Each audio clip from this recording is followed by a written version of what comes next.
গোলাপ ফুলৰ ডাল এটা আপোনালোকে কেনেকৈ সহজতে জীয়াব পাৰে বা নমৰাকৈ কেনেকৈ আপোনালোকে যিকোনো ঠাইৰ পৰা গোলাপ ফুলৰ ডাল এটা আনিলেই কি পদ্ধতিৰে আপোনালোকে ধুনীয়াকৈ সুন্দৰকৈ পোখা অহাকৈ সহজ পদ্ধতিত ঘৰুৱা পদ্ধতিৰে লগাব পাৰে প্ৰচেছটো কেনেকুৱা সেইটো আপোনালোকৰ লগত আজি শ্বেয়াৰ কৰিম যিহেতুকে ফুল মই বহুত বেছি ভাল পাওঁ মোৰ ঘৰত আহিলেও আপোনালোকে ফুল বহুত দেখা পাব গতিকে তাৰ পৰাও অনুমান কৰিব পাৰিব যে মই ফুল কিমান ভাল পাওঁ আগৰ পৰা আৰু যেতিয়া বিভিন্ন ঠাইৰ পৰা এটা গোলাপ ফুলৰ ডালে হওক বা অইন ফুলৰ ডালে হওক আনি পেলাই ৰোপণ কৰা যায় বেলেগ বেলেগ প্ৰজাতিৰ আৰু যেতিয়া গছৰ ডালটো মৰহি যায় তেতিয়া কিমান বেছি বেয়া লাগে ফুল ভাল পোৱা প্ৰতিজনে বুজি পায় সেই কথাটো সেইবাবে আজি আপোনালোকক মই এটা পদ্ধতি দেখুৱাম যিটো পদ্ধতিৰে আপোনালোকে গোলাপ ফুলৰ ডাল ৰোপণ কৰিলে একেবাৰে নমৰে আৰু ধুনীয়াকৈ কম দিনৰ ভিতৰতে আপোনালোকৰ পোখা আহিব বা আপোনালোকে সুন্দৰকৈ খেৰ শিপাব সেই পদ্ধতিটো আজি দেখুৱাম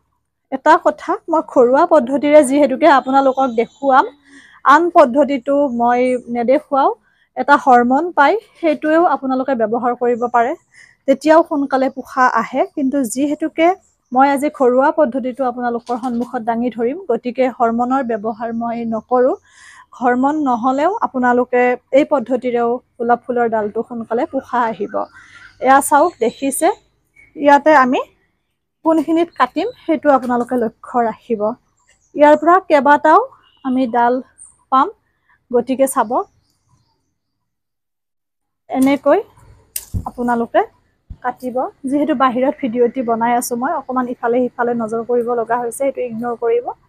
এয়া চাওক এনেদৰে আপোনালোকে ডালটো কাটিব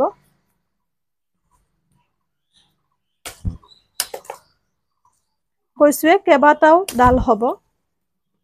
মই আপোনালোকক এটা ডালহে যেহেতু লগাই দেখুৱাম বাকি কেইটা মই পিছত ৰোপণ কৰিম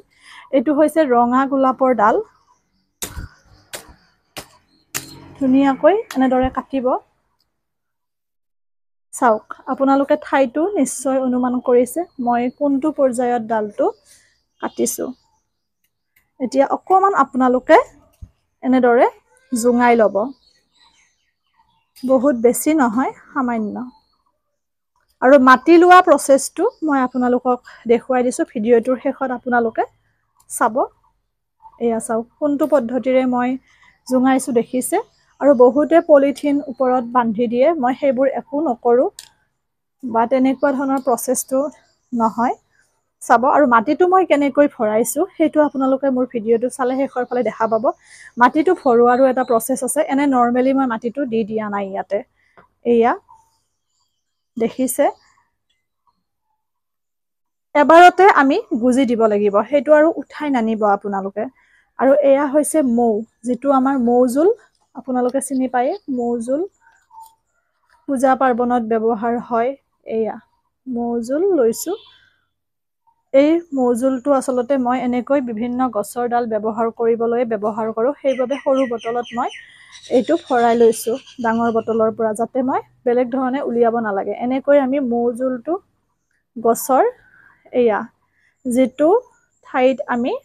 ৰোপণ কৰিম মানে তলৰখিনি গুৰিখিনিত এনেদৰে লগাই ল'ব ধুনীয়াকৈ চাৰিওফালে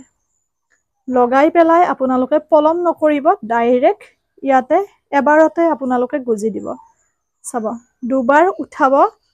নোৱাৰে আপোনালোকে গতিকে এবাৰতে ভালকৈ আপোনালোকে গুজি দিব মই মাটিটো ভৰোৱা তো আপোনালোকক দেখুৱাই দিছো শেষলৈ আৰু কিমানলৈ গুজিব যেটো আপোনালোকৰ দেখিছে ফেৰেঙতি হিমানখিনিলে আপোনালোকে এনেকৈ গুজি দিব এয়া হৈ গল এইটোৱে প্ৰসেস ইয়াতে এতিয়া আপোনালোকে পানী সামান্য দিব একদম অকমান পানী দিব যাতে ভালকৈ পুলিটো সেড হয় সেইখিনিৰ বাবে এয়া এনেকৈ পানী দিব আৰু পানী আপোনালোকে দুদিনৰ মুৰে মুৰে দিব বহুত বেছি পানী দিব নালাগে ইমান কম পানী দিলেই হ'ল অকমান ধৰি লওক ৩-৪ চামুচমান পানী দিব দুদিনৰ মুৰে মুৰে আৰু এই পুলিটো আপোনালোকে বহুত বেছি ৰ'দ পৰা ঠাইটো নথব আৰু একেবাৰে হেমেকা ঠাইটো নথব এটা নৰমেল অৱস্থাত আপোনালোকে ৰাখিব য'ত বহুত ৰ'দো নপৰে আৰু বহুত হেমেকাও নহয় দুয়োটা বস্তুৰে প্ৰভাৱ আমাক লাগিব পুলিটোত যিহেতুকে আৰু এনেকৈ আপোনালোকে ৰখাৰ পিছত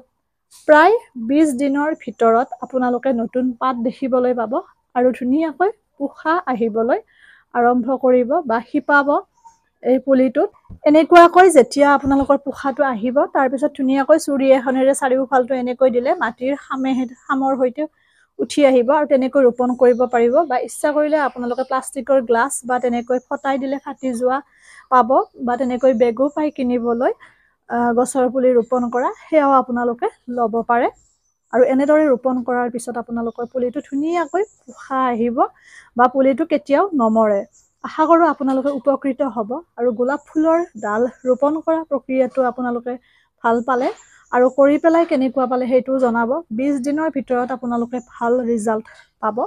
যিহেতু ফুল মই ভাল পাওঁ মই নিজে ৰোপণ কৰোঁ সেই হেতুকে মই জানো আৰু সেইবাবে আপোনালোকৰ লগত ভিডিঅ'টি শ্বেয়াৰ কৰিছোঁ প্ৰতিজন ফুল ভাল পোৱা অনুৰাগীলৈ বুলি এৰিছোঁ আজিলৈ সকলো ভালে থাকক সুস্থ থাকক হাঁহি থাকিব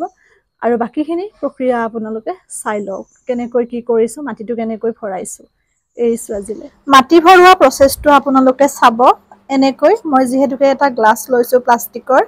ইয়াতে মই যিহেতু ৰোপণ কৰিছোঁ দেখিছে আপোনালোকে গোলাপ ফুলৰ ডালটো ইয়াতে গোবৰ আৰু মাটি মিক্স কৰি লৈছোঁ যেটোত নেকি গোবৰৰ পৰিমাণ কম হ'ব লাগিব আৰু মাটিৰ পৰিমাণ বেছি হ'ব লাগিব ধৰি লওক আপোনালোকৰ 6-7 চামুচমান মাটিত আপোনালোকক 2 চামুচমান গোবৰ দিব লাগিব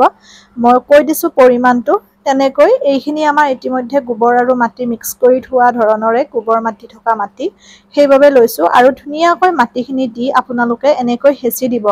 মানে ভিতৰত অকমানো বায়ু থাকিব নালাগিব মাটিখিনিত মানে ফাক থাকিব নালাগিব মাটিখিনি একদম মানে পুৰা টাইট হৈ থাকিব লাগিব টান হ'ব লাগিব তেতিয়াহে আমাৰ গোলাপ ফুলৰ ডালটো মানে ভালকৈ আৰু কম দিনৰ ভিতৰতে আমাৰ ধুনীয়াকৈ শিপাব গতিকে এনেকৈ আপোনালোকে টানকৈ দিব এয়া লগতে মই গোলাপ ফুলৰ ডাল এটাও লৈ লৈছোঁ ডালটো একেবাৰে গুৰিৰ ডাল নল'ব আৰু একেবাৰে কোমলো নল'ব অকমান মজলীয়া ধৰণৰ ল'ব